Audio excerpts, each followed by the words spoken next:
वहीं कांग्रेस नेता प्रभात पांडे की मौत पर सियासत गर्मा गई है। कांग्रेस प्रदेश अध्यक्ष अजय राय ने प्रभात की मौत के लिए पुलिस को जिम्मेदार ठहराया है। तो वहीं उप मुख्यमंत्री ब्रजेश पाठक ने कहा, कांग्रेस कार्यालय में प्रभात पांडे की मौत हुई है। विधानसभा घेराव के दौरान मृतक प्रभात पांडे के अंतिम संस्कार में जा रहे कांग्रेस प्रदेश अध्यक्ष अजय राय को हाईवे पर रोका गया है। पुलिस ने अजय राय का काफिला रोका है। इस दौरान कांग्रेस नेताओं और पुलिस में बहसबाजी भी हुई। तो प्रभात पांडे की मौत पर अब सियासत आई है। पुलिस ने अजय राय के काफिले को रोक दिया है।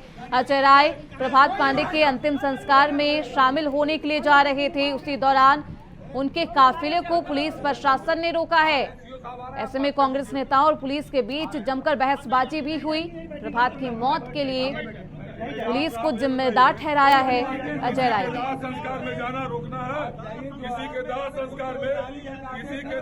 तो इस खबर पर ज्यादा जानकारी के साथ हमारे सहयोगी रमन मिश्रा कांग्रेस कार्यालय के बाहर मौजूद है। रमन, वहां पर किस तरीके की हलचल आप देख रहे हैं, क्योंकि प्रभात पांडे की मौत पर सियासत तेज है। कैसा दृश्य वहां पर आसपास देखने को मिल रहा है?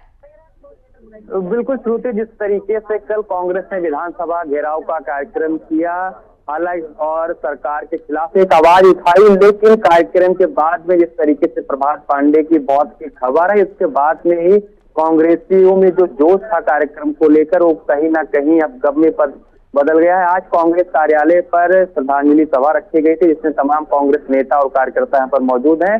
तो कांग्रेस प्रदेश अध्यक्ष अजय राय प्रभात पांडे के अंतिम संस्कार में गोरखपुर पहुंचे और वहां पर उनके अंतिम संस्कार में शामिल हुए। हालांकि बीच में पुलिस ने उन्हें रोका था, लेकिन अजय राय रुके नहीं और वहां तक पहुंच गए थे। हमारे साथ बात करने के लिए कांग्रेस के वरिष्ठ नेता विजेंद्र सिंह है। हम जानते हैं सर, प्रभात पांडे की मौत को लेकर राजनीति हो गई है। कांग्रेस द्वारा कहा जा रहा है कि पुलिस की लाठी से मौत हुई है, वहीं सरकार द्वारा कहा जा रहा है और पुलिस द्वारा कहा जा रहा है कि कोई चोट का निशान नहीं है और कांग्रेस के बरगला कर उसको लेकर है जिसके कारण से उसकी मौत हुई। देखिए, भारतीय जनता पार्टी निरंकुशता और बर्बरता की सारी सीमाओं को पार कर रही है। कल आपने देखा होगा कि जिस प्रकार हमारे पूरे उत्तर प्रदेश को एक चक्रव्यूह बना दिया गया, हमारे एक भी कार्यकर्ता को कहीं से भी निकलने का रास्ता नहीं था। जब हमारा प्रदर्शन शुरू हुआ बिल्कुल शांतिपूर्ण था, लेकिन इस प्रकार की बैरिकेडिंग की गई थी, कांटे वाली बैरिकेडिंग, और उसको ड्रिल करके गाड़ा गया था, लकड़ी से बांधा गया था कि कोई भी आदमी उसको पार नहीं कर सकता था। भीड़ बहुत अधिक होने की वजह से और पुलिस की बर्बरता की वजह से हमारे प्रभात पांडे जी ने तो जान गंवाई, अपनी शहीद हुए। लेकिन ऐसे कई कार्यकर्ता थे जो मरते मरते बचे, क्योंकि मैं वहां का प्रत्यक्षदर्शी था। लोग बेहोश हो जा रहे थे क्योंकि सामने पुलिस का बहुत जबरदस्त घेरा था और पीछे से कार्यकर्ताओं का रेला जो सरकार की नकारापन और निकम्मापन के लिए सड़कों पर उतरा हुआ था। डिप्टी सीएम ब्रजेश पाठक का कहना है कि युवाओं को बरगलाकर कांग्रेस कार्यालय में बुलाया गया और 2 घंटे तक वो वहां पर पड़ा रहा। उसे फर्स्ट एड इलाज नहीं दिया गया, जिसके कारण से उसकी मौत हो गई है। देखिए, किसी को बरगला के नहीं बुलाया गया है। इस सरकार के नकारापन की वजह से, बेकारी की वजह से, बेरोजगारी, महंगाई, किसानों की दुर्दशा, इन चीजों को लेकर के उत्तर प्रदेश की जनता सड़कों पर उतरी थी, हमारे कार्यकर्ता सड़कों पर उतरे थे। और हम इस शहादत को भूलने वाले नहीं हैं। हमने अंग्रेजों से लड़के इस देश को आजाद कराया है। भाजपा के इस झूठ का पर्दाफाश करेंगे। वो लड़का मुख्यमंत्री जी के जिले का था। मुख्यमंत्री जी को ये बताना चाहिए कि इतनी बड़ी आपने सुरक्षा घेरा बनाया था, एक भी एम्बुलेंस कहीं खड़ी नहीं थी। उस कार्यकर्ता को यहाँ ऑफिस से अस्पताल ले जाने में घंटों का समय लगा।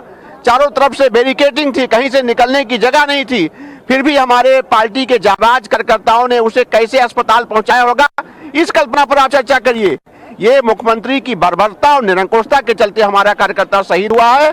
कांग्रेस का कार्यकर्ता पूरे प्रदेश में कल शोक सभा का आयोजन करेगा और उसके परिवार के साथ हम लोग खड़े रहेंगे। हमारे साथ बात करने के लिए कांग्रेस नेत्री पूनम पंडित जी भी हैं। क्या जिस तरीके से आप लोगों ने कल प्रदर्शन किया, उसके बाद में प्रभात पांडे की मौत की खबर आई, अब सीधा डिप्टी सीएम का कहना है कि कांग्रेस कार्यालय में 2 घंटे तक इलाज तक नहीं मिला, उसे किसी ने उसे देखा नहीं कि उसकी तबीयत खराब है जिसके कारण से उसकी मौत हो गई। देखिए, ऐसा बिल्कुल भी नहीं है। सबसे पहले तो मेरी श्रद्धांजलि प्रभात पांडे भाई को, उनके परिवार के साथ में मेरी पूरी सांत्वनाएं हैं। ये एकदम मतलब अपनी नाकामी को छुपाने के लिए उप मुख्यमंत्री इस तरीके की बात कर रहे हैं। इतने गंभीर विषय में इतनी बैरिकेड के बाद भी जो बैरिकेड लगाए गए पुलिस द्वारा, सरकार द्वारा जो लगाए गए, उन बैरिकेडों को पार करके भी कांग्रेस के कार्यकर्ताओं ने अस्पताल पहुंचाया प्रभात पांडे जी को, और उनकी मौत ऐसे नहीं हुई है। ये जो पुलिस की और कार्यकर्ताओं की जो आपस में भिड़ंत हुई है, वो उनकी भिड़ंत के बीच में दम घुटने से मौत हुई है और अस्पताल भी पहुंचाया गया। ये अपनी नाकामी को छुपा रहे हैं। आपको क्या जरूरत थी इतनी प्रशासन इकट्ठा करने की? आप शांतिपूर्वक करने देते। आपको क्या जरूरत थी बैरिकेड लगाने की? आपको क्या जरूरत थी कीले ठोक करके बड़े बड़े भाले लगाए, बल्लियां लगाने की? आपको क्या जरूरत थी? एक बात बताइए, जनता के मुद्दे अगर विपक्ष नहीं उठाएगा तो कौन उठाएगा? अब जनता के मुद्दे, चाहे वो किसान का हो, पोस्टमार्टम रिपोर्ट नहीं आई है, लेकिन पुलिस ने प्राथमिक तौर पे कहा है कि शरीर पे एक भी चोट का निशान नहीं दिख रहा है।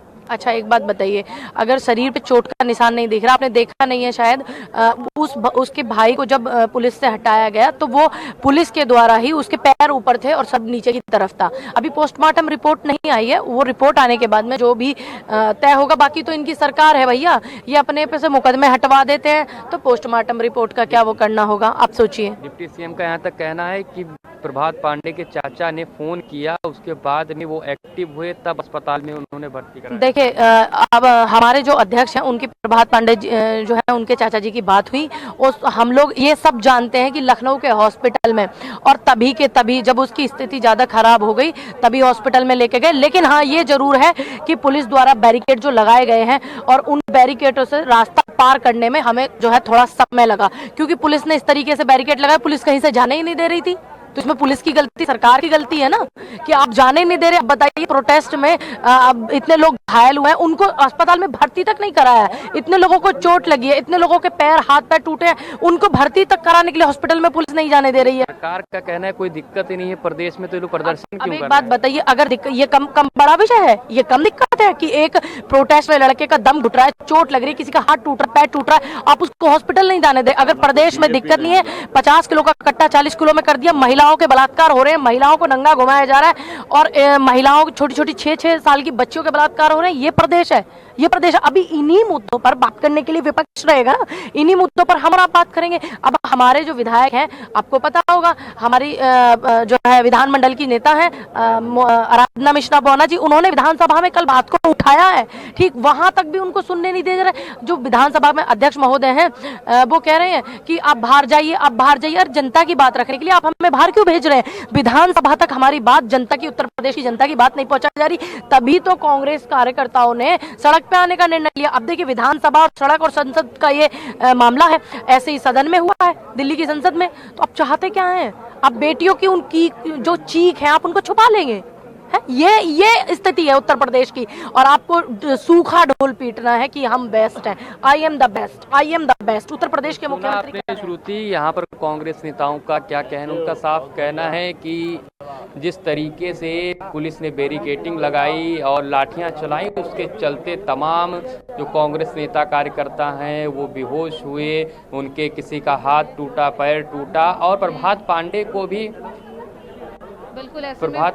भी ले जाने में कम से कम 2 घंटे 1.5 घंटे का समय लग गया। अगर सही से अगर सड़क खाली होती तो जल्दी से अस्पताल पहुंच जाते और उनकी जान बच जाती। बिल्कुल, आरोपों का दौर अब सियासत में चल रहा है, देखना बेहद दिलचस्प होगा, क्योंकि प्रभात पांडे के पोस्टमार्टम रिपोर्ट का ही इंतजार किया जा रहा है। पोस्टमार्टम रिपोर्ट में क्या कुछ खुलासे होते हैं, देखना अहम होगा। बहुत शुक्रिया नमन आपका इन तमाम जानकारी के लिए।